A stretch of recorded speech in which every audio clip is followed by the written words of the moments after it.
Dominican girls of XXL size are widely appreciated here. No wonder many girls are obsessed with their shapes and want to have bigger butts and bigger breasts.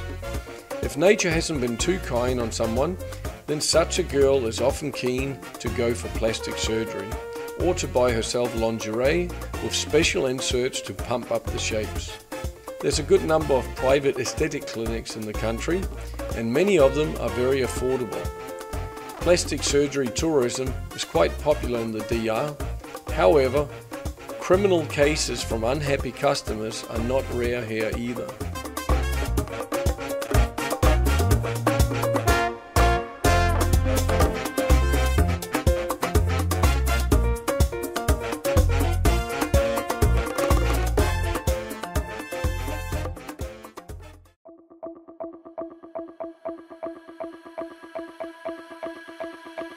The DR's laws prohibits abortion, and both doctors and patients can be slammed with high fines and even sent to prison.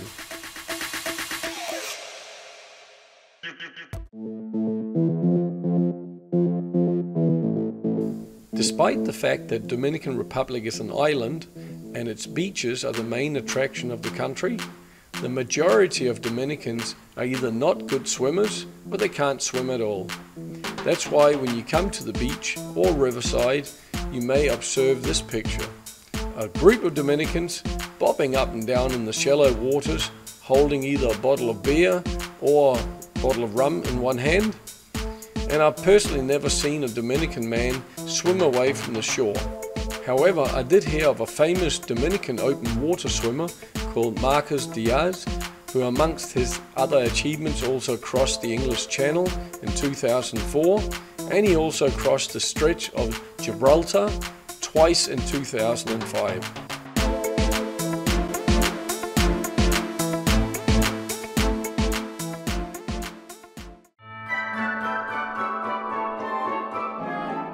Under normal circumstances, when the world's not turned inside out and upside down, then Dominican folks begin their Christmas preparations in September.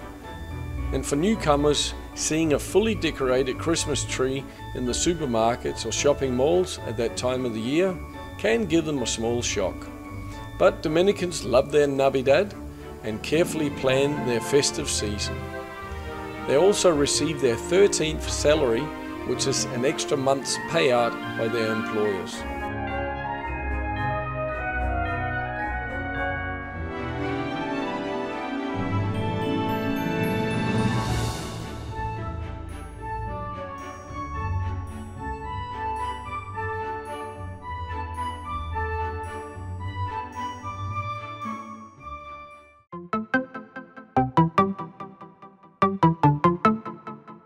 The biggest utility bill is the electricity. Sometimes a month of electricity supply can cost you up to as much as $300, especially if you use air conditioning or run a pool pump a lot. Dominicans in poor sectors get a subsidy from the government. The payment scheme of the electricity company is structured in the following manner. The more you use, the more you pay. For example, for the first 200 kilowatts, you pay 4.44 pesos per kilowatt. For the next 100 kilowatts, you pay 6.97 pesos per kilowatt. And for the next 100 kilowatts, you pay 10.86 per kilowatt, and so on. So the last 100 kilowatts can make up for half of the total bill. No wonder many companies and individuals switch to solar-powered systems.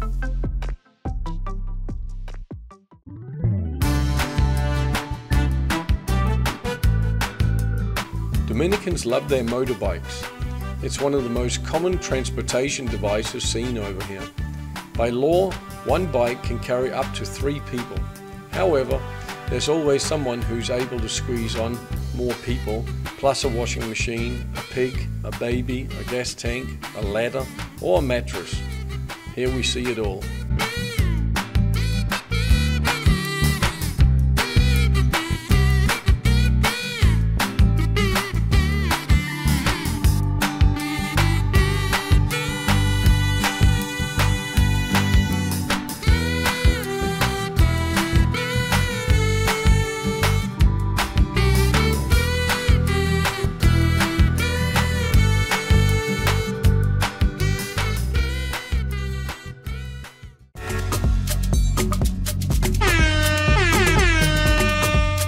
As you'll find out when you come here, Dominicans are in general very loud people, especially when driving, as they use their horns a lot. But don't worry, they're not trying to be rude, it's just an indication to others that here I come. And once you're here, you'll get it as to why you need to have a good and loud horn.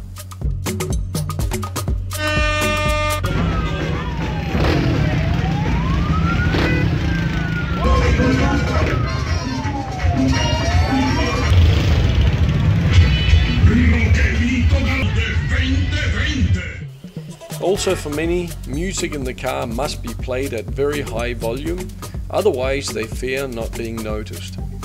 So going past a row of villas in a quiet residential area with their music bashing at 100 decibels, that's a must. And when sitting in a Dominican restaurant, the music has to be played so loud that all the visitors need to yell to each other just to have a conversation. And also loud enough to scare boring gringos away.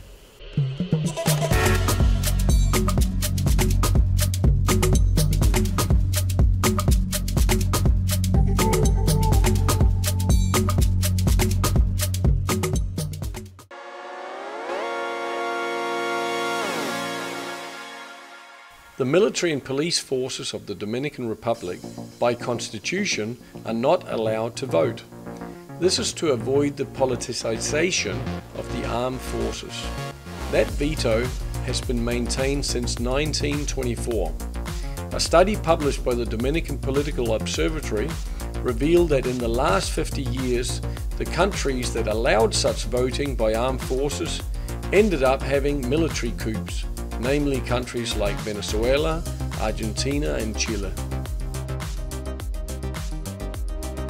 Furthermore, retired military and police personnel can vote all the same. However, recently in October 2021, during this comment period, a proposal to lift the ban on voting has been on the table.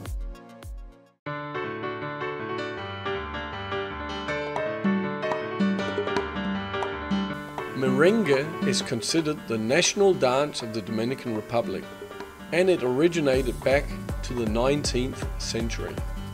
Two popular versions exist explaining the origin of the Dominican Moringa.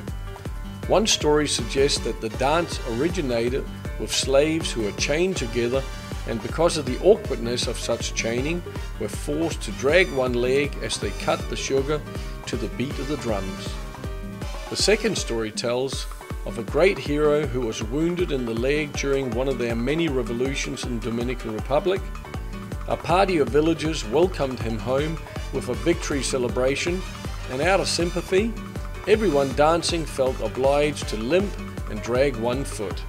On November the 26th each year, you can experience their National Moringa Day.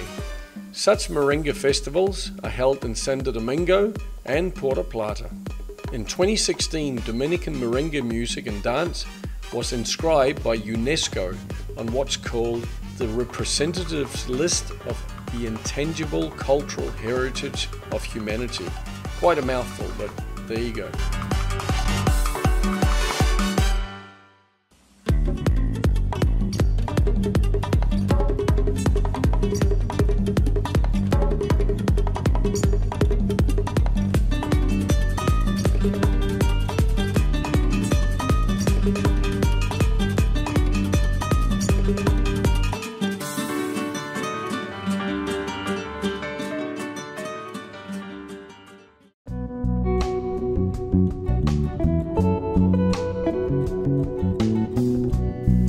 "13 kilometers up the Cabral Polo Highway, you'll come across a rare phenomenon that some justify as magnetism and others as an optical illusion. In the southwestern part of the Dominican Republic, there's a town called Polo. There you can go and challenge gravity at the magnetic pole, El Polo Magnetico.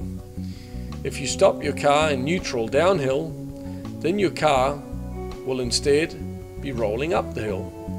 As cool as that sounds, this is what's called Gravity Hill. It's caused by an optical illusion that has to do with the shape of the road and the landscape. Still pretty cool to experience in person.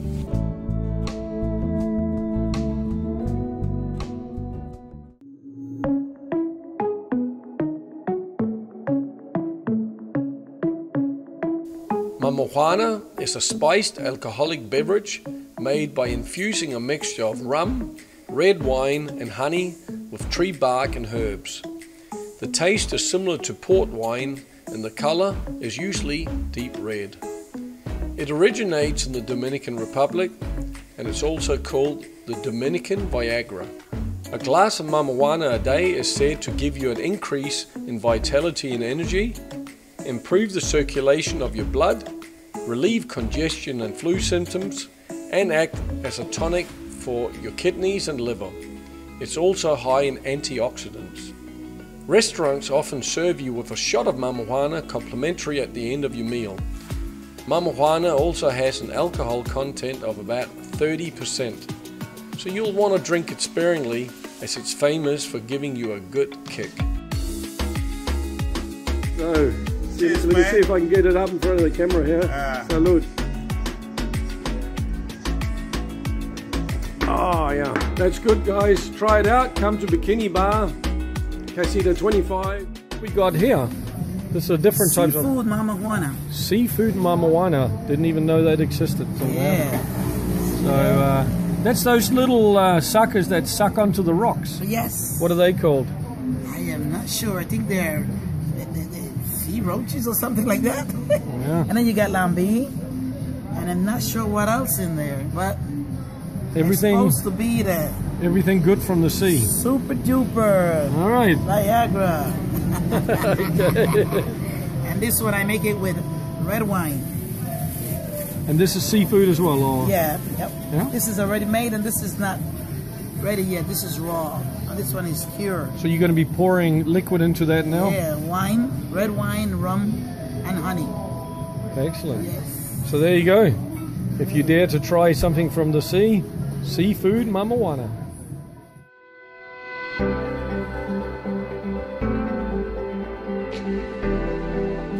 There are almost 2 million Dominicans living in the United States, many of whom send money back to their families. They are the 5th largest Latino group in the US, and every year you can watch a Dominican Day parade in New York.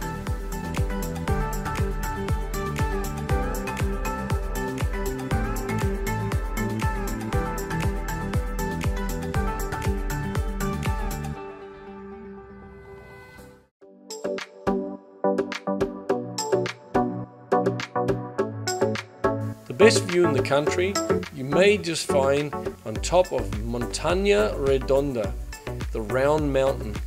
On a clear day they say you can see all the way to Haiti.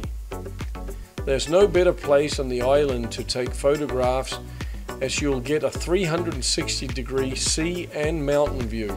Montaña Redonda is located in Michis in the municipality of the El Sabo province, and it's approximately 1,000 feet in height. From the top of the mountain you'll view places such as Bahia de Samana, Laguna Redonda, El Limón, Michis and El Sabo. What else makes this place unique is the swings and the zip line. Especially when you try the swing, you'll feel a powerful sensation in your stomach. Have fun.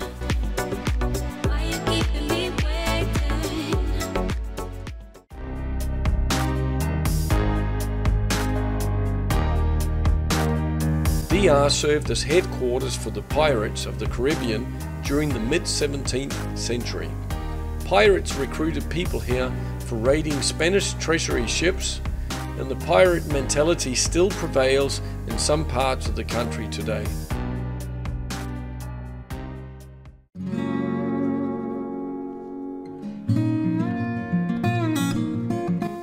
Puerto Plata, located on the north coast of DR, is the only city in the Caribbean which hosts 2 cruise ports. One is Amber Cove, a Carnival Corporation exclusive cruise port, which is located on the western side of Puerto Plata, and it started its operations in 2015. The other one is Taino Bay, run by the Mexican ITM Group, as the main investor, and the port received its first cruise ship in December 2021.